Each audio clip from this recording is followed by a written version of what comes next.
Olá, minhas queridas. Começando um novo episódio do nosso podcast Saúde Integrada da Mulher, o SIM. Hoje temos o prazer de receber o Dr. Vinícius Marcon Bazega, formado pela Faculdade de Medicina de Pouso Alegre, residência em Ginecologia e Obstetrícia no Leonor Mendes de Barros, fez fellowship de reprodução assistida em associação com o Hospital Sírio-Libanês, na Clínica Em Vida. Desde então, junto com a mesma equipe, tem seu título de especialista em ginecologia, obstetrícia e reprodução humana. Tenho tido a oportunidade de trabalhar em conjunto, ver a ética e a qualidade técnica do atendimento que preza no dia a dia para as pacientes que ele atende, para os pacientes que ele atende. Vini, meu querido, prazer enorme te receber aqui. Prazer é todo meu, Luiz. Muito obrigado pelo convite para poder participar desse podcast aqui hoje e falar um pouquinho mais sobre infertilidade. É imenso prazer não só estar aqui no podcast, como também poder trabalhar em conjunto com você. Discutimos vários casos aí no dia a dia e vamos lá para mais um podcast, então. Isso aqui é muito interessante, né, Vini? Porque a gente no dia a dia de corredor, assim, parece pouca coisa, mas é um casinho que discute, que pede opinião, que troca figurinha, isso é muito enriquecedor. Vini, vou começar com uma pergunta, ela não é capciosa, eu acho que é relativamente simples, mas eu acho que pode orientar muita gente que pode estar nos escutando e essas pessoas que, se Deus quiser, possam ser replicadores dessa informação. Sim. Quando um casal tem que procurar ajuda na questão de fertilidade? Eu acho que essa informação é muito importante porque ela serve realmente para guiar esse casal, né? E também para a gente saber até quando eu devo esperar ou não, ou se realmente aquele momento eu já deveria ter procurado um especialista. Como basicamente quase tudo dentro da reprodução assistida, dessa avaliação da infertilidade, a gente sempre acaba batendo na tecla da idade dessa paciente, né? Então, pacientes geralmente até 35 anos de idade, a gente orienta que até 12 meses de tentativas, né, desse casal, sem estar usando nenhum método contraceptivo, tendo relações regulares, nós podemos aguardar esse período aí de 1 ano.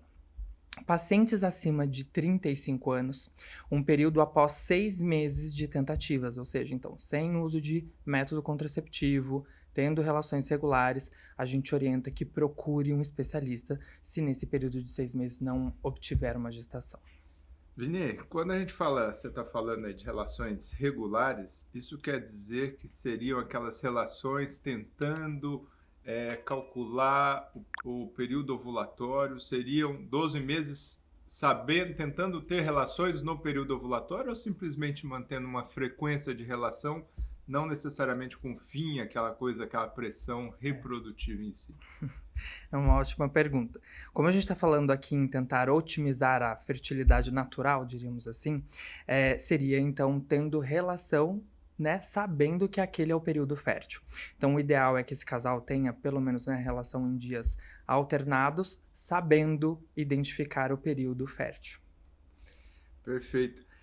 Isso quer dizer que pessoas que, completado 12 meses, não conseguiram engravidar, né? Esse primeiro exemplo de uma paciente, vamos colocar 32 anos, porque eu sei que a idade é uma questão muito nevrálgica quando a gente fala de reprodução humana. Exato. Isso quer dizer que essa menina de 32 anos, essa mulher de 32 anos, vamos supor, fez uma pesquisa aí que a gente vai falar sobre elas depois.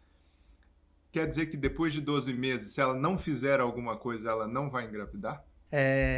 O que acontece é que a grande maioria das pessoas até acabam prolongando, né, demorando para procurar ajuda médica, porque ficam com medo de vou procurar um especialista em reprodução assistida e vou ter que fazer uma FIV de cara ou algo do tipo, principalmente pacientes mais jovens dessa forma.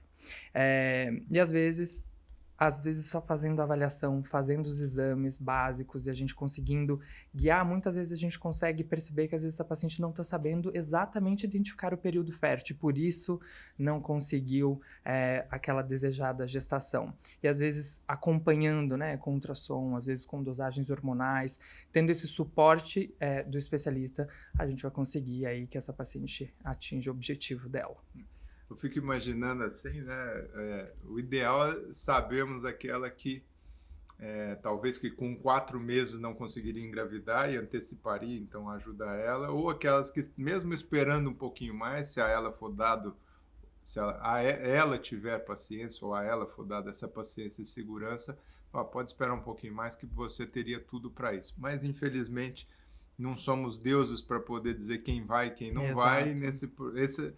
Esses dados e esse tempo é baseado assim, tentar diminuir a chance daquelas mulheres que conseguiriam engravidar façam um procedimento mais invasivo e podendo ajudar o maior número de pessoas a conseguir esse objetivo. Acho que esse é o grande intuito de tudo, né? Eu acho que esse protocolo, diríamos assim, é para a gente nem hipertratar, né? Para eu indicar tantos tratamentos para pacientes que nem precisariam fazer um tipo de tratamento, mas também a gente não pode esquecer que algumas pacientes vão ter um impacto negativo se elas demorarem muito mais do que aquilo. Então, e não forem orientadas exatamente. Para, né? Achando que tudo depois serão flores e não necessariamente. Exatamente isso. Vini, e nesse período, então, passou-se 12 meses, um casal veio procurá-lo. Como é que você começa essa abordagem? Quais são as principais causas da infertilidade nessa mulher que tentou e não conseguiu engravidar? Esse casal, vamos dizer assim.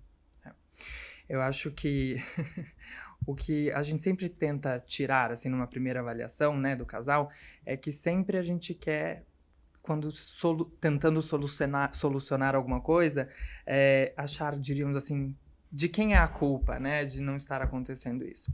E quando a gente vai olhar em relação a porcentagens, né, de causas de infertilidade, a gente vê que é equiparado causas femininas e masculinas em aproximadamente ali 40% como causa de infertilidade. O restante disso, né, 10%, diríamos assim, como causas desconhecidas, o que a gente chama, né, de causa não aparente, tá?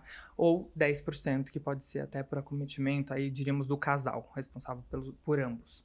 Então, a gente sempre acaba tentando identificar esses fatores, né? Se é um fator feminino, masculino ou do casal, para depois seguir, então, até direcionar quais exames devem ser realizados. E aí eu acho que vem uma série de questões, né? Como que vocês chegam, qual que é vamos dizer assim, um pacote básico para se chegar nessas respostas? Quais seriam esses fatores para vocês direcionarem o caminho que esse casal vai seguir? Como que seria o pacote mínimo, assim, vamos dizer, que esse casal deveria realizar para poder ter essa investigação? Como a gente fala aqui, né, no podcast, acho que o nosso intuito é falar de uma visão um pouco mais geral e não direcionada para um tipo de tratamento.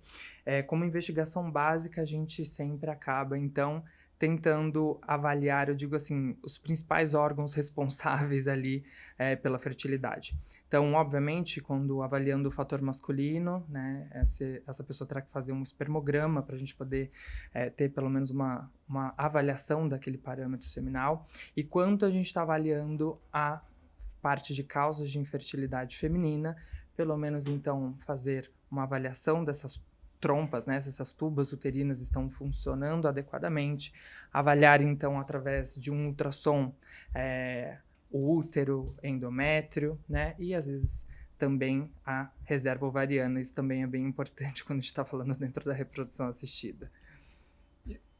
Uma vez identificada uma causa, qual que é o grande intuito e como que é o raciocínio? Tratar a causa ou ir para o objetivo independente da causa? Tem algumas causas que a gente não consegue, infelizmente, diríamos assim, retirá-las dali, né? Só e depois disso a gente talvez conseguir restaurar a fertilidade natural, né? Quando isso é possível, é óbvio que a nossa primeira tentativa seria remover essa causa, e aí sim. Então é óbvio que principalmente causas externas. Quando eu tô falando, por exemplo, num fator masculino, eu consigo, né, ver ali em relação à obesidade. Então, orientar esse paciente a fazer exercício físico, evitar tabagismo, hábitos de vida que talvez possam influenciar, né? Então, acho que quando nós estamos falando nesses fatores, a gente consegue minimizar os danos ou às vezes até reverter, dependendo do tempo que a gente conseguiu tirar aquele hábito não saudável, diríamos assim. Eu acho que também é uma questão que, não sei o que você pensa nesse sentido, né? Tudo também volta tudo para aquela grande fator que você citou no início, né? A idade. A idade. Tem tempo, não tem tempo, né? Qual que é o objetivo naquele momento? É diferente pensar um casal, uma paciente de 37 anos, o tempo de mudar todos esses hábitos para uma outra de 30 que já tem sua vida estabelecida e já decidiu gestar por ali. Isso, né? Muda muito. Porque em algumas situações o mais importante para eles naquele momento é gestar e depois trata-se causas, né? Exato. Pensar o fator ovulatório, a síndrome do ovário policístico, até que tem uma série de mudanças de hábitos, dieta, para tentar fazer com que aquela paciente volte a ovular e aí conseguir sua gestação espontânea. Muitas vezes é muito mais fácil induzir uma ovulação, elas obtêm aquilo, obviamente que não são fatores excludentes, né? Mas é muito importante essa sensibilidade que vocês têm para tudo isso, né? Principalmente quando a gente fala em associação de fatores, né? Às vezes eu tenho uma baixa reserva associada a uma idade daquela paciente um pouco mais avançada, diríamos assim, e às vezes até com um fator masculino. Então, eu olho, eu falo, não posso ficar esperando, né? Tentar resolver essa causa, ver se vai funcionar para depois eu indicar um tratamento para uma paciente que já tem alguns fatores ali que podem ter um impacto negativo na fertilidade daquele casal. Eu vejo, assim, puxando um pouco de sardinha para aquilo que a gente faz muito, que é a endometriose, que é uma das causas de infertilidade. É muito difícil, né? A gente fala para aquela paciente, se 10% é sem causa aparente, uma boa porcentagem das pacientes que têm infertilidade têm endometriose, lá, uns 30% por delas. Não quer dizer que tratar dos 30% ela não vai deixar de ter os 10%, né? Então, exato. Muitas vezes a doença fica secundária, por exemplo, uma paciente com 37 anos, vou voltar na mesma idade, tentando engravidar, tendo a infertilidade como uma única manifestação da doença. Muitas vezes é muito mais fácil ir para a técnica de reprodução assistida, para aquele objetivo que ela tem, do que operar e ficar esperando uma chance não tão grande quanto a isso, mas que trataria a doença, que poderia ser a causa. Então, essa sensibilidade, sem puxar a sardinha para um lado para o outro, eu acho que é extremamente importante. Mas isso que eu acho legal assim, até do nosso que a gente conversou aqui no começo do podcast, que é ter, né, essas conversas, essas discussões que a gente tem aqui em conjunto para exatamente chegar no que é melhor para aquela paciente, né? Operar, não é operar, e a gente saber o que realmente vai trazer benefício para aquela paciente em específico. E pensar que, assim, isso eu posso dizer pelo convívio com vocês todos aqui, é a paciente como centro das decisões, né? Exato. Nem tentar, assim, você que faz mais reprodução, menos cirurgia, eu que faço mais cirurgia, menos reprodução, tentar puxar a sardinha nem para o meu lado ou para o outro. Imaginando que quem ganha com isso não somos nós, e nós ganhamos com a felicidade delas, com o objetivo atingido. Lininha, tem muita coisa relacionada aos procedimentos que se faz, né, que uma mulher faz quando vai ser encaminhada para a reprodução assistida, né? Como que é uma dedicação dessa mulher, uma vez que ela entra numa clínica de reprodução humana, vê-se que tem indicação para uma técnica de reprodução assistida, como que ela vai organizar a sua vida? Como é que ela vai deixar, não sei se em stand-by um pouquinho o trabalho? Como que são essas visitas à clínica? Como que vai ser essa dedicação, se ela for de outro lugar que não aqui em São Paulo? Como que é essa logística para elas, mais ou menos na prática? Acho que essa é a nossa rotina diária aqui na clínica, né? Então, realmente, a dedicação desse casal e dessa paciente, principalmente, né? Porque ela terá que vir aqui várias vezes, né? Para fazer os controles de ultrassom, etc. É grande a dedicação e a gente sempre acaba tomando cuidado aqui em realizar uma programação com uma certa antecedência, né? Dentro do que a gente tem, diríamos, de limite ali dentro do ciclo dela. Para que ela consiga se organizar. Na grande maioria das vezes, essa rotina do trabalho, né, a gente consegue organizar para que essa paciente não tenha tantos prejuízos, né, em relação ao trabalho. A gente acaba conseguindo conciliar isso. Então, a gente consegue programar previamente todas essas datas e saber quais as datas que ela vai fazer ultrassom, qual a data provável da coleta e também não só a coleta dos óvulos, mas também a coleta seminal, a coleta do esposo. Mais ou menos em um mês, em quanto tempo, quantos dias vocês precisam assim, para começar um ciclo e fechá-lo? Fechá-lo, digo, até na coleta dos óvulos. Do início, né, do primeiro uso da medicação até a coleta dos óvulos, dura em média 13 a 14 dias, eu diria por aí. Tá? O nosso primeiro controle de ultrassom ocorre geralmente 5 a 6 dias após a primeira aplicação, o primeiro uso da medicação. E depois deste primeiro ultrassom, em média, um outro ultrassom a cada 2 dias. Num total, aí, mais ou menos de 3 ultrassons durante o tratamento todo. Então, diria, resumindo, um primeiro ultrassom 5 a 6 dias após o início e depois mais 2 ultrassons com intervalo de 2 dias. E organizando a data da coleta, então seriam 5 visitas, mais ou menos, à clínica, ao consultório, para fechar esse ciclo. Exato. Eu colocaria em média aí 3 ultrassons aí mais a data da coleta, umas 4 visitas. E o marido? O marido é a grande briga entre os casais. O marido obviamente que o marido pode acompanhar, né, a sua esposa aqui durante esse período, todos os ultrassons que serão realizados, mas às vezes a gente sabe que nessa rotina de trabalho não é possível comparecer em todos os ultrassons.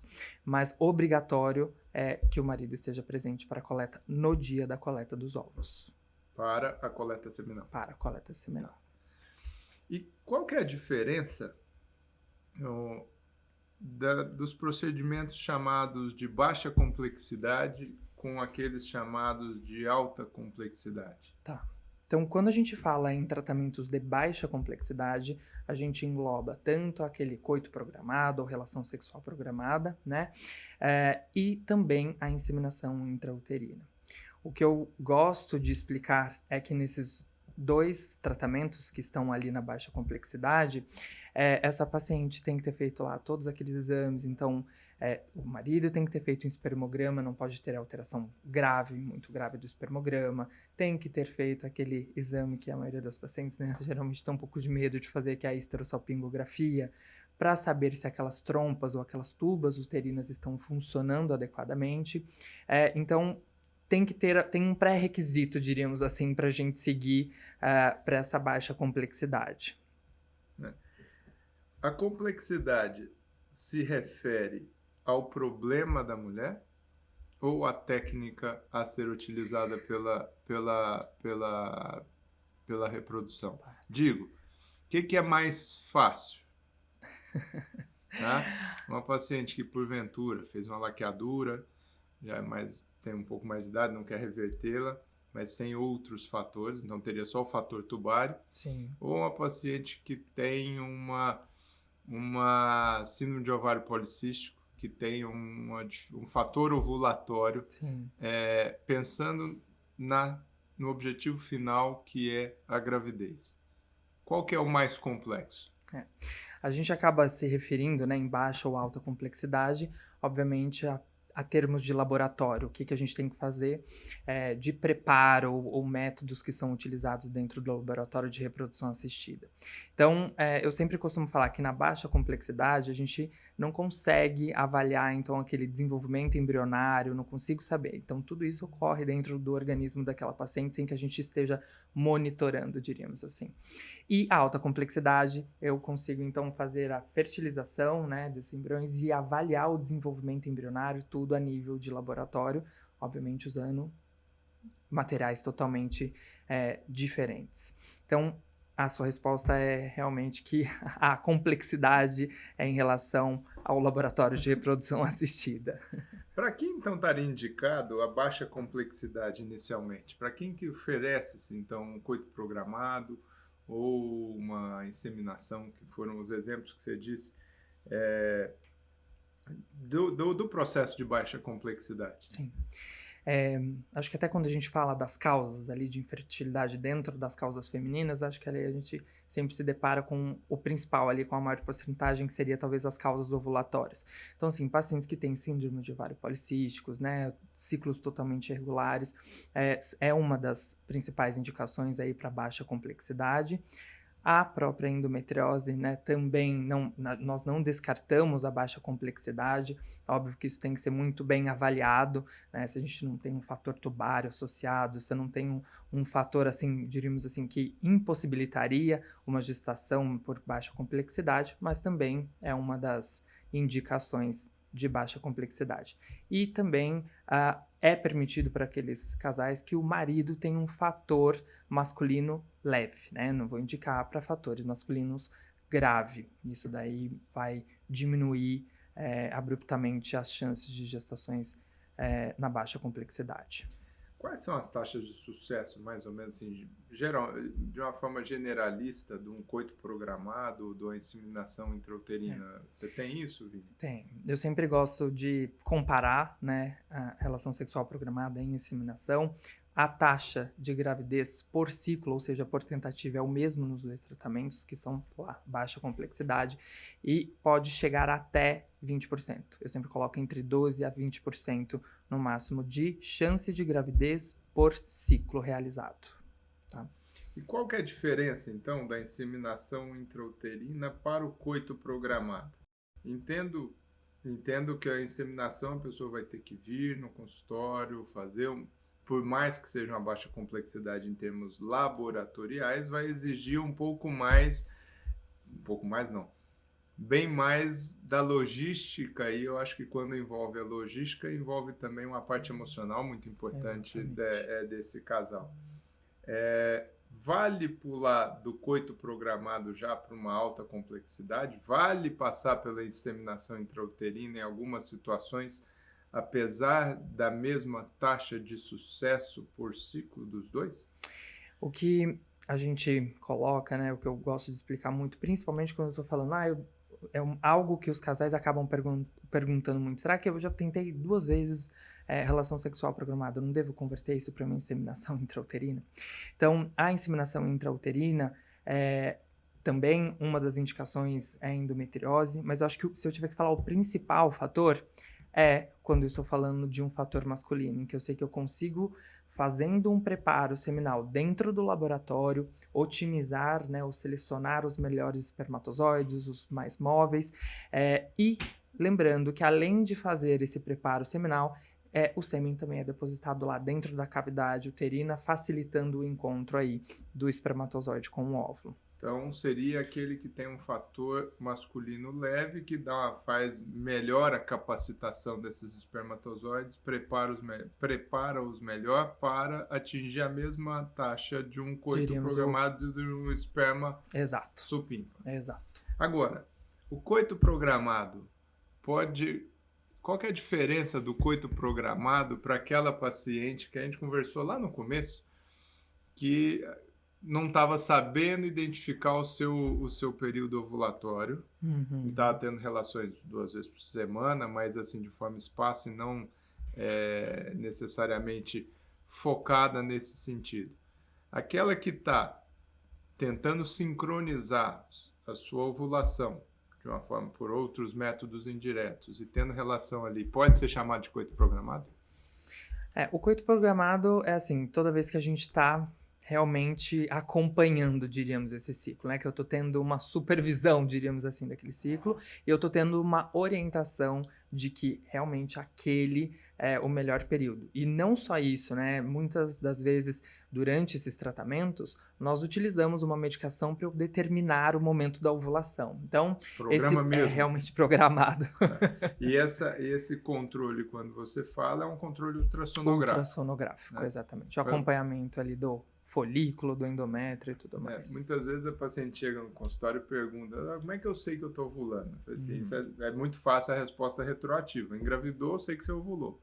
A partir dali é só pequenas pistas, né? Aumenta da temperatura basal, muco cervical, mas que realmente pode ter falhas nessa identificação. E aqueles testes, aquelas mulheres que realmente estão tentando, mas ainda tentando fugir da clínica de reprodução humana, Sim. Os testes do período ovulatório, que vão medir ali, tentar pegar o pico do LH para identificar o período ovulatório. Quão confiáveis são esses testes? Esses testes, eles são sim confiáveis, né? Eles podem ser utilizados. Acaba que na grande maioria das vezes, quando essa paciente acaba procurando o nosso atendimento aqui na clínica, a gente acaba preferindo outros métodos que são melhores ainda, que, por exemplo, seriam os exames hormonais. Então, eu consigo dosar o LH no sangue, né? Então, a gente acaba dando preferência para isso. O que eu particularmente não gosto muito, e isso nem é... Eu acabei não gostando pelo próprio relato das pacientes. As pacientes acabam ficando muito focadas nisso, e isso acaba gerando um estresse muito grande. Então, a grande maioria das pacientes chegam, às vezes, já exaustas para começar um tratamento, quando faz lá a primeira consulta e já estão exaustas porque fazendo esses exames, porque minha amiga me indicou, fulana me disse que eu devia fazer, e já chega saturada. E já chega saturada num processo que é saturante emocionalmente falando, né? Exatamente. Realmente vocês já chegam tentando correr atrás do prejuízo de orientação. É isso. Né? E dentro da alta complexidade, quais são os exemplos de procedimentos que são considerados de alta complexidade? Dentro da fertilização in vitro, né, que é o tratamento de alta complexidade, você fala realmente em relação à parte laboratorial, é isso? Isso, exato. Dentro da fertilização in vitro, então, que é a alta complexidade, eu vou falar dos principais, diríamos assim, que seria o que a gente chama de FIV clássica e a ICSI, né, que todo mundo acaba perguntando. Vai ser FIV ou vai ser ICSI, né? Então, eu acho que é legal a gente separar, né, diferenciar o que é um do outro. Então, a FIV clássica nada mais é que após a coleta dos óvulos, então, e a coleta do espermatozoide, nós vamos então facilitar o encontro dos óvulos com o espermatozoide. Então, eles são colocados ali diríamos, na mesma placa do laboratório, no meio de cultura, e nós vamos então facilitar o encontro do óvulo do espermatozoide. Já na ICSI, diferente, eu não coloco, né, todos os óvulos ali com os espermatozoides e vou avaliar qual espermatozoide vai conseguir finalizar a fertilização daquele óvulo. Então, nós selecionamos um único espermatozoide para um óvulo maduro e esse espermatozoide já é injetado, né, que é a ICSI, a própria injeção desse espermatozoide dentro de cada óvulo. Existem, obviamente, eu não vou entrar muito nesses detalhes, mas por que eu vou usar isso, por que eu vou usar aquilo, né? Então, a ICSI, principalmente, quando a gente está falando, eu não vou mais fazer uma FIV clássica, eu vou indicar uma ICSI, por que isso? Geralmente, os principais fatores seriam um fator masculino muito grave, em que eu preciso fazer uma seleção ainda melhor desses espermatozoides para poder fazer ali o procedimento, e também casais que são, por exemplo, sorodiscordantes, hepatite B, hepatite C, são técnicas que são HIV, são utilizadas para esses casos. Hoje, na rotina de uma clínica de reprodução humana, você saberia me dizer qual a porcentagem, dentro de alta complexidade, que é FIV ou ICSI, qual a porcentagem que é de ICSI? Imagino eu que seja inferior à de FIV, acredito. Essa taxa, atualmente, eu vou até ajustar tudo isso, eu não vou saber te dar em números, mas assim, eu diria que é a grande maioria, tá? Por quê? Grande maioria é FIV. Grande maioria ICSI. Hoje a grande maioria é ICSI. ICSI. Principalmente a gente vivendo agora num período pós-pandemia, tá? Então, lembrando, foi até legal eu ter citado esses casos, né, em infecções por vírus, etc. Então, no período da pandemia, quando a gente estava realizando, a gente recebeu essas normas, essas diretrizes, principalmente a gente falando aí de grandes sociedades, né, internacionais, recomendando o uso da ICSI para a gente tentar minimizar os riscos de infecção, por exemplo, pelo SARS-CoV-2, né? Então, disso a gente já tinha uma grande tendência a fazer a ICSI e acho que isso permaneceu mais ainda após o período da pandemia. A taxa de sucesso é maior? Oi? A taxa de sucesso é maior? É um pouquinho maior do que na ICSI, né? Eu consigo fazer esse procedimento selecionando um pouco melhor. Não dá nunca pra gente garantir que a taxa de fertilização vai ser melhor, porque envolve outros fatores, né? Mas na FIV, eu não consigo, né, saber se aquele espermatozoide realmente vai conseguir ali fazer... Fecundar aquele óvulo. Não diria nem fecundar, né? Se eu vou conseguir ali atravessar a zona pelúcida da barreira do óvulo e chegar lá dentro. Aí que se eu já coloquei aquele espermatozoide lá dentro. Facilita alguns obstáculos. Exatamente. Então, dentro daquela rotina, basicamente, a gente falou dos ultrassons do controle de ovulação, tem as medicações que se toma, se faz uso para ter isso, né? E aí aí vai se aspirar esses óvulos, né? Captar esses óvulos e vai fazê-los fecundar de alguma forma FIV ou ICSI. E depois, como que se define o momento de transferência desse embriãozinho fecundado? Existe o conceito de transferência a fresco, transferência depois do embrião congelado. Qual que é o raciocínio? É um raciocínio logístico, é um raciocínio médico, um raciocínio de resultado? Quando se pensa na transferência do embrião a fresco ou, por exemplo, do embrião, ou vai congelar o embrião para uma transferência posterior? Tá. Eu acho que esse tema, principalmente transferência fresco ou congelado, envolve vários fatores, né? Então, acho que o primeiro deles, né, que eu gosto de avaliar diríamos assim, como uma estratégia de tratamento. Aquela paciente já fez uma transferência a fresco ou não fez. Às vezes essa paciente vem com histórico, já fiz 2 transferências de embrião congelado sem obter um beta positivo. Talvez esse seja um caminho ali que eu posso fazer como diferente ali, como estratégia para essa paciente. O segundo seria a parte clínica. Então, eu vou depender... Eu não posso ter uma paciente que tem 20 óvulos, né, que está com os níveis hormonais lá em cima, pensar em fazer uma transferência a fresco, expor aquela paciente, né, a riscos, né, que seria a síndrome de hiperestímulo ovariano. Então, tem todo um acompanhamento e até os níveis hormonais que vão ser dosados aí durante esse tratamento vai me dar o aval de posso seguir ou não posso seguir com a transferência. Então, o que eu gosto sempre de falar com essa paciente, com esse casal nós estamos iniciando um tratamento com uma provável programação de transferência de embriões a fresco. Porém, o que vai me determinar vai ser tudo isso. Número de óvulos coletados e também as dosagens hormonais, que vão dar, diríamos assim, a permissão final para seguir com esse tratamento. Quando a gente fala principalmente em transferência de embriões congelados, então é isso, né? Pacientes aquelas que tinham um maior risco de síndrome de hiperestímulo ovariano, nós optamos por congelar esses embriões e realizar a transferência num ciclo subsequente com mais chance e segurança, diríamos assim, né? Também entra o caso de diagnóstico genético pré-implantacional, então o PGTA, né? A biópsia embrionária. Então, geralmente a gente acaba dando uma predileção por realizar a biópsia embrionária, congelar esse embrião, nós aguardamos o resultado desse laudo genético para depois a gente seguir com a transferência embrionária. Aproveitando esse último gancho, depois eu vou te fazer uma outra pergunta. O que é essa biópsia? Quando que ela está indicada? O que dá para se avaliar na biópsia, no PGTA?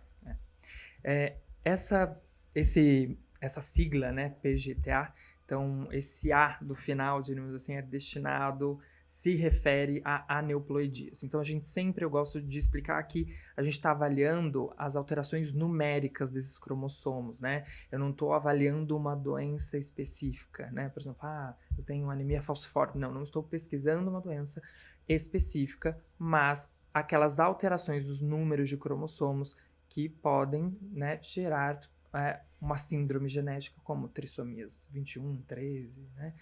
Algumas que a gente conhece. Então, as principais indicações, né? Eu acho que a principal delas seria a idade da mulher, né, mais avançada. Então, a gente, seguindo as recomendações das sociedades internacionais, a gente começa a sugerir a partir dos 38 anos, isso não é obrigatório, mas a gente diríamos assim, mais obrigatoriamente acima dos 40 anos de idade, onde a gente aumenta, então, exponencialmente esses riscos de síndromes genéticas. A pessoa pode escolher? Ela então, pode... de 30 anos, eu escutei falar que tem uma biópsia e essa biópsia, ouvi dizer que pode ter melhor resultado, não sei se sim ou se não, então fica como uma pergunta. E eu gostaria que fizesse a biópsia no meu embriãozinho. Tá. E, já aproveitando, qual o risco dessa biópsia? Tá. Porque se não tiver risco, acredito eu que tem um custo, por que não? Sim. Pode, né, esse casal, eu gosto sempre de esclarecer quais são as diretrizes, quais são as indicações, e obviamente, esse casal pode falar, olha, eu estou ciente que, sei lá, eu tenho 34 anos, não tenho nenhum, né, por exemplo, um fator masculino grave, nós não temos uma indicação formal ali, médica, para realizar. E esse casal, mesmo assim, optar por fazer. Então, eu prefiro sempre deixar ciente que não existe uma indicação formal médica, mas o casal pode sim, no final de tudo, falar, mesmo assim, nós queremos realizar a análise genética, tá? Como qualquer outro, né, procedimento, ele não é isento de riscos, né? Pode chegar até em 5% de chance de diminuir ali a implantação deste embrião, depois logo na transferência embrionária. Então, ele não é um procedimento totalmente isento aí de riscos, por isso que eu acho que não é assim indicado, né? Nós não indicamos deliberadamente para todos os casais, existem as indicações ali pré-estabelecidas. Vini, quando vai fazer essas biópsias, então essas células que são biopsiadas, né? A gente está falando, esse embrião é biopsiado em que dia? Ele tem quantas células? Essas células fazem diferença no futuro para o desenvolvimento dele? Tem repercussão futura? Essa mãe precisa preocupar com isso? Bom, acho que primeiro de tudo a gente tem que falar em qual estágio é feita essa análise genética, essa biópsia, né? Então, a gente faz esse procedimento no embrião no estágio de blastocisto. Então, geralmente, lá, dia 5, dia 6 de desenvolvimento embrionário, em que este embrião tem, em média, de 120 a 200 células. O principal para entender se isso vai impactar muito no desenvolvimento desse embrião é eu entender que esse embrião, eu sempre acabo desenhando que eu tenho duas principais, né, estruturas ali desse embrião, que seria a massa celular interna, que é a parte que está lá mais interna deste embrião, que no futuro vai dar origem ao feto propriamente dito. E a parte mais externa desse embrião, que a gente chama então de trofectoderma. Essa região é onde é feito, né, a biópsia embrionária, então retirado em média 5 a 6 células, e esta estrutura lá no futuro vai dar origem à placenta. Então não estou retirando exatamente essas células do feto, né? Seria... Como se fosse uma biópsia de vilosidades coriônicas da posterior. Exatamente. Perfeito. Bela analogia. E você comentou na transferência, na questão sobre a transferência a fresco, transferência congelada, algumas questões logísticas e algumas indicações médicas. Uhum. E uma delas é aquela paciente que tem 20 óvulos no momento da coleta. Eu imagino assim, teve a coleta do óvulo, já teve a coleta seminal, fazer fertilização Wicks e logo na sequência seria a transferência, quando pensado na transferência a fresco. Sim. E citou o nome da hiperestímulo ovariano. O que é essa síndrome? Dá para controlar ela é muito grave assim para ter esse medo todo? E por que que uma gestação em cima de um ovário que inicialmente pode ter sido comemorado de ter tantos óvulos requer tanto cuidado? Essa síndrome do hiperestímulo, né, ovariano, é algo que hoje em dia a gente fica, diríamos assim, um pouco mais tranquilo, né, nos tratamentos de reprodução assistida, por conta, adventos assim, da gente ter medicações e técnicas para a gente poder minimizar esses riscos. Então, quando eu tenho um estímulo muito excessivo, né, desse ovário e que eu acabo acarretando repercussões clínicas para essa paciente, podendo ter, então, às vezes até acúmulo de líquido no abdômen, dor abdominal intensa, alterações, né, até sanguíneas, diríamos assim, de um modo não médico explicando. Uhum. E que podem chegar a casos graves com internação dessa paciente até em UTI, né, se não bem controlados. Hoje, além da gente, eu sempre falo para paciente que quando me pergunta sobre o medo, né, eu estou com medo de ter hiperestímulo ovariano, principalmente pacientes que sabidamente têm uma reserva ovariana, né, grande, diríamos assim, e que sabe que no final do processo tem um grande risco de ter um maior número de óvulos. Então, eu sempre falo que o principal é a gente saber qual a dose de medicação ideal para ela, então a gente saber traçar isso adequadamente já lá no início do tratamento. E na hora da gente finalizar esse tratamento, utilizar uma medicação que minimiza os riscos da hiperestimulação ovariana, que seria os agonistas de GnRH que nós utilizamos hoje em dia. Tá? Então, acho que toda essa estratégia deixa tanto nós médicos quanto as pacientes um pouco mais tranquilas para poder seguir com esse tratamento. Eu acho que é bacana o que você está dizendo o antagonismo do propósito, né? Porque quando você começa a estimular, você quer ter inicialmente um maior número de óvulos, Exato. Obviamente que com um certo limite, que é muito melhor ter 15 do que aquela que custa ter 2. Uhum. Mas no final isso pode virar um problema contra ela própria. Se não bem avaliado, não bem cuidado, pode virar um problema. E só para terminar de responder a sua pergunta, você me perguntou, e se eu seguir com a transferência desse embrião, tendo lá 25 óvulos, por exemplo, né, com um nível lá em cima, um nível hormonal lá em cima. Então, ao invés, seria o contrário do que essa medicação desse agonista de GnRH faz, né, como se eu basicamente diminuísse esses níveis hormonais em alguns dias após a coleta. E quando eu faço a transferência, é o inverso. Você dá um boost. Eu dou um boost. E aí, esses hormônios, na verdade, eu faço com que todos aqueles locais onde foram coletados óvulos continuem produzindo hormônio. Então, eu acabo alimentando ali, hormonalmente, essa síndrome de hiperestímulo ovariano. É realmente uma condição extremamente complexa quando ela acontece. Exato. Eu já testemunhei situações de derrame pleural, ou seja, água na cavidade torácica, Exato. decorrente do hiperestímulo. Né? Um excelente ponto. Hoje, com o postergamento de maternidade, essa beleza das mulheres hoje ocupando suas posições de trabalho, questionando se quer ter filho ou não, acho que é uma das grandes ganhos, eu falo isso aqui dentro do consultório, um dos grandes ganhos das conquistas das mulheres é saber que elas não necessariamente têm que ser mães, elas podem optar por ser mães como optar por não ser mães. Sim. Mas aí nessa seara veio uma coisa muito importante que é a preservação de fertilidade. Quando que a gente considera essa preservação de fertilidade? Quando que a gente pensa na preservação de fertilidade?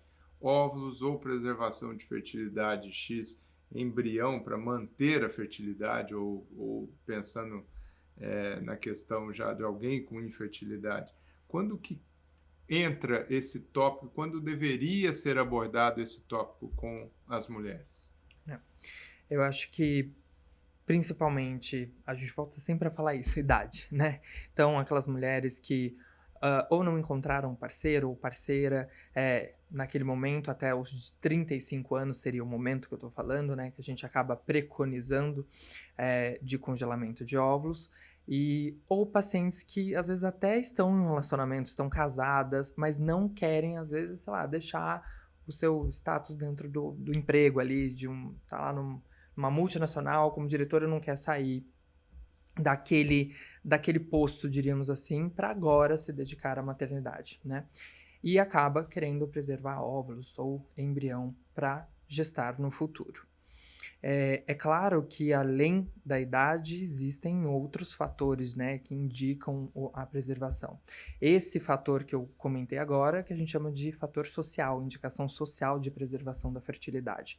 Mas também existem aquelas pacientes que, infelizmente, tiveram um diagnóstico oncológico, né, de um câncer e precisam preservar a fertilidade, às vezes, antes de começar uma radioterapia, uma quimioterapia, tá? Existe também um tema que eu gosto bastante de falar atualmente, e que é pouco, muito pouco falado, que é até a preservação da fertilidade para pessoas às vezes, transgênero, que vão iniciar um processo de hormonização e que a gente sabe que pode ter, né, um impacto. A gente não tem tantos estudos falando exatamente qual é o impacto, mas que a gente sabe que pode alterar. Eu posso parar de ovular, ou eu posso diminuir o número de espermatozoides, então isso tem um impacto sobre a fertilidade, que é uma das indicações também que pode ser discutida em preservar a fertilidade antes de começar esse processo de hormonização. É fantástico, Vini, porque eu fico imaginando que essas pessoas talvez não tenham acesso à informação, ou a elas é cerceada essa informação aí por... A gente poderia, acho que aqui, ficar discutindo vários minutos os porquês, e eu acredito que talvez seja, não sei qual que é a sua experiência com isso, uma questão a ser abordada com os transexuais, os transgêneros, né? Exato. Porque ninguém escolhe isso e muitas vezes é privado da paternidade, maternidade, de ter a sua família por falta de informação, né? Exato. Poucos, né? Eu lembro até de um trabalho que eu acho que eu até cheguei a comentar recentemente, que a porcentagem, né, da população transgênero que tem acesso a essa informação é muito pequena, se não me engano, abaixo de 20%, é em torno de 13%. E tem um estudo que fala, né, que fez uma pesquisa perguntando para essas pessoas que já passaram por essa hormonização, pelo uso dessas medicações, se elas gostariam de ter sido informadas antes de iniciar esse processo sobre as possibilidades que ela teria de preservar a fertilidade. Em média, mais de 90% gostariam de ter acesso a essa informação. Ou seja, eu estou falando de uma população que não tem acesso a essa informação, né? E é engraçado que, assim, o transgênero, quando chega nesse estágio da mudança, né, do sexo, né, o ajuste sexual, talvez vamos dizer assim, passou por várias avaliações, né? Não é... Com vários profissionais. Vários profissionais, e isso também eu acho que talvez precise atacar nas duas frentes, né? Tanto a orientação do profissional e quanto também da pessoa em si que vai ser submetida a esse processo para questionar, né? Talvez o profissional não tenha informação, mas se for questionado, vai atrás da informação. Exatamente. Porque eu acredito que esses profissionais que prestam esse serviço têm todo o desejo de oferecer a eles o melhor possível, né?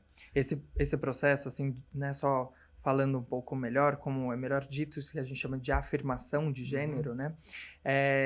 Engloba aí vários profissionais, né? Então, endocrinologista, ginecologista, urologista, pediatra, então psicólogo, né? Psiquiatra.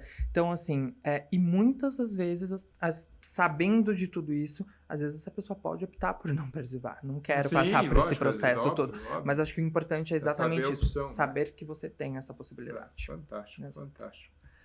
E hoje, sei que você atua bastante, né? Você ajuda muitos casais homoafetivos na obtenção de seus filhos. Sim. Né? Eu sei que tem uma diferença, né, dos processos dos casais homoafetivos femininos e os masculinos. Quais que são as principais diferenças? Por exemplo, vamos trazer o homoafetivo feminino inicialmente, depois a gente passa para o homoafetivo masculino, mas quais são as principais diferenças do processo natural? Quais são os maiores mitos, os maiores tabus para eles obterem também esse desejo ou esse fim que é a gravidez? Eu vou começar pela semelhança. Eu sempre gosto de falar isso. Eu acho que quando a gente está trabalhando ali com o público LGBTQIAPN+, né? Então a gente acaba observando que eu não tenho tantas restrições. Se eu for falar em uma igualdade dos tratamentos, seja para tratamento para casais homoafetivos feminino quanto masculino, em ambos nós vamos precisar de doação de gametas, né? Então, pro tratamento, homoafetivo feminino, eu vou precisar de sêmen de doador. Pro tratamento do homoafetivo masculino, eu vou precisar de óvulo doado, mais o que a gente chama de útero de substituição. Alguém que vai, então, ter essa gestação, né, que vai gerar. Então, eu começo sempre que eu não vejo uma restrição, né, dos casais, assim, ter dificuldade em aceitar que eu vou precisar utilizar sêmen de doador ou óvulo doado, né? Então, isso é muito interessante, porque eu vejo uma boa aceitação. Talvez até uma aceitação maior do que casais héteros que precisem de óvulos doados ou esperma doado. Com certeza. É a percepção que eu tenho, né? Eu acho que não só eu, alguns outros profissionais também que trabalham muito com o público LGBT conseguem perceber isso, uma boa aceitação. Tá? Então, acho que esse é a principal diferença.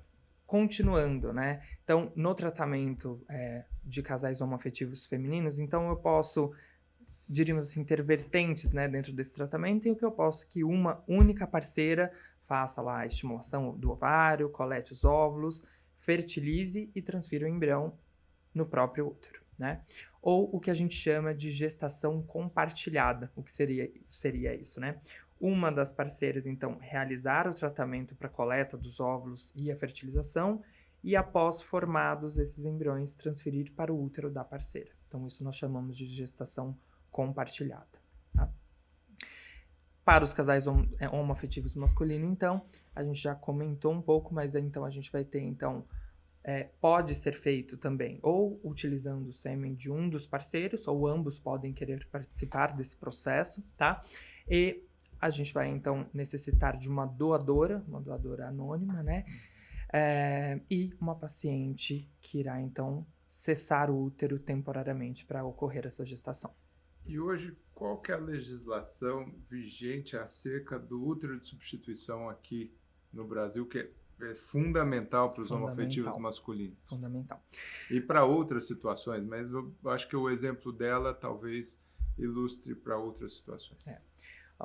Os principais quesitos, né, da legislação para o útero de substituição, então, que essa pessoa que vai cessar temporariamente o útero tenha um grau de parentesco com um dos parceiros, né, dos parceiros ali deste casal, de até 4º grau de parentesco, tá?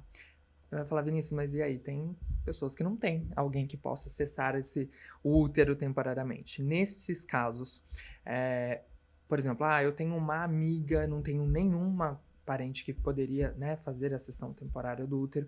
Neste caso, por exemplo, eu tenho uma amiga, nós devemos, então, fazer com que essa paciente passe por uma avaliação psicológica. O casal, né, que está realizando o tratamento também passe por essa avaliação.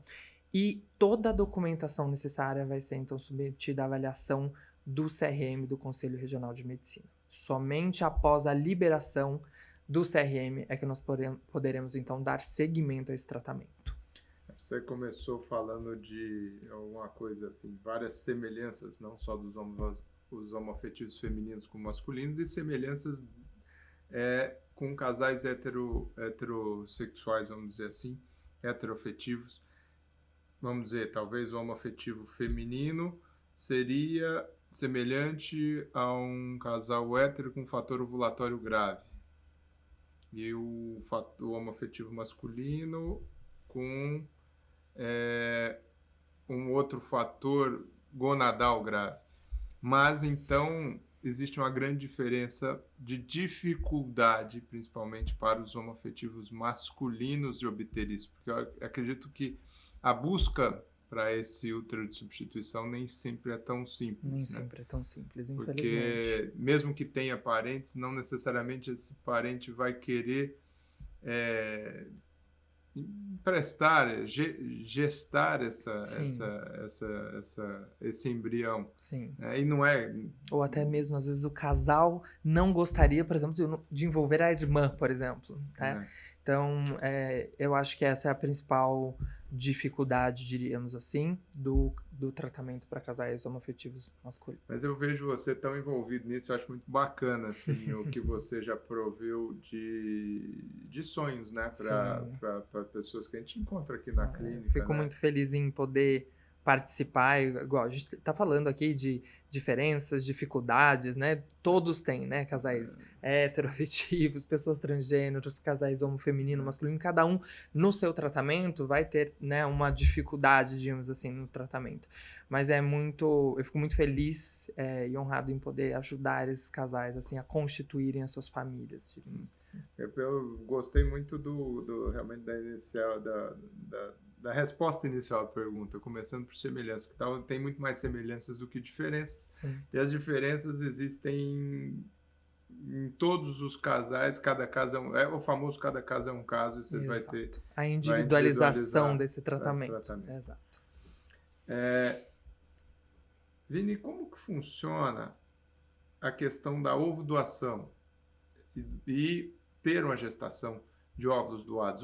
De onde vem esse pool de óvulos? Você escolhe o óvulo. E vou fazer fazer a mesma analogia para doação de esperma. Você escolhe o esperma, como é que faz esse match, essa sincronização? Tem características? A pessoa pode escolher, não pode escolher? Como é que funciona isso? Vou começar então de novo pelas semelhanças. Tanto quando eu vou fazer, né, diríamos assim, selecionar, né, uma doadora de óvulos, quando eu vou selecionar um doador de sêmen, o que acontece, né? Eu tenho a possibilidade, por exemplo, eu, Vinícius, vou fazer um tratamento. Eu consigo selecionar, então, eu sempre vou ter acesso ao histórico médico dessa pessoa, porque eles sempre vão fazer exames, vão passar em uma avaliação médica, então eu vou ter acesso a tudo isso. E a seleção, obviamente, vai depender muito das características fenotípicas que eu gostaria, então, cor de olho, tonalidade de pele, textura de cabelo, estatura, e aí por aí vai, né? São várias coisas que nós podemos, então, selecionar ali de acordo com o que aquela pessoa, aquele casal deseja no doador. Quando nós falamos em banco de sêmen nacional ou internacional, que a gente tem essa diferenciação, a gente consegue perceber que o banco de sêmen internacional às vezes dá acesso a algumas outras informações a mais do que nós temos no banco de sêmen nacional. São coisas tipo assim, ou preferências, por exemplo, qual o seu prato predileto? Perguntas, eu diria, mais específicas. Tem até signo, gravação de áudio, por exemplo, acesso a foto de infância. Então, eu tenho algumas coisas a mais que podem ser avaliadas nesse banco de sêmen internacional, até por conta da legislação vigente de cada país, né? Quando eu tô falando em uma doadora, eu também tenho toda essa avaliação das características, etc., para a gente poder selecionar e iniciar o tratamento propriamente dito. Em ambos, a gente sempre deve saber que essa doação aí vai ser, falando agora em legislação vigente Brasil, né, a nível Brasil, anônimo, né? Então, um anonimato na doação aí, principalmente falando no tratamento feminino, eu só vou ter uma doação anônima de óvulos, lembrando que o ano passado, né, nós tivemos uma atualização na resolução que rege aí os tratamentos de reprodução assistida, que significa que tem um exceto nessa doação anônima. Exceto quando eu tenha um grau de parentesco em que não incorra em consanguinidade. Então, agora, né, a partir dessa alteração da resolução, uma irmã, por exemplo, pode doar um óvulo, por exemplo, com parentesco para fazer o tratamento, desde que não tenha consanguinidade. Perfeito. Tá? Duas outras perguntas para a gente encerrar o nosso tempo aqui. Voltando um pouquinho lá atrás na pesquisa do casal, orientar as mulheres a pensar na fertilidade, você disse que ela quer postergar, pensando na preservação de fertilidade. Hoje muito se fala e se dosa, se quantifica o hormônio antimileriano. Qual que é o real papel dele? O que ele vai te dizer quando a paciente chega para você, Vinícius, com essa dosagem do hormônio antimileriano? Então, o principal papel do hormônio antimileriano é eu conseguir, então, avaliar a reserva ou estoque de folículos de óvulos que essa paciente tem, né? E uma pergunta que a maioria das pacientes acabam fazendo é, tá, mas o que é melhor, eu dosar antimileriano, fazer ultrassom, o que é? Eu sempre brinco que nós que trabalhamos, né, com reprodução assistida, não damos predileção por nenhum, a gente gosta mesmo de associar esses dois métodos para que eu chegue, diríamos assim, numa opinião melhor de qual é a reserva, de qual é a dose de medicação eu vou utilizar para o tratamento daquela paciente. Falando da importância do antimileriano e como funciona, falar, mas como que eu doso isso, né? Eu sempre gosto de explicar para a paciente. O hormônio antimileriano nada mais é do que produzido dentro desses folículos antrais, que são aqueles folículos ainda que não obtiveram o desenvolvimento e que isso vai ocorrer depois da utilização das medicações. Então, quanto maior o meu valor do hormônio antimileriano, isso significa que eu tenho uma maior quantidade de folículos lá dentro do meu ovário produzindo esse hormônio antimileriano, né? Então, reflete que a minha reserva ovariana é melhor.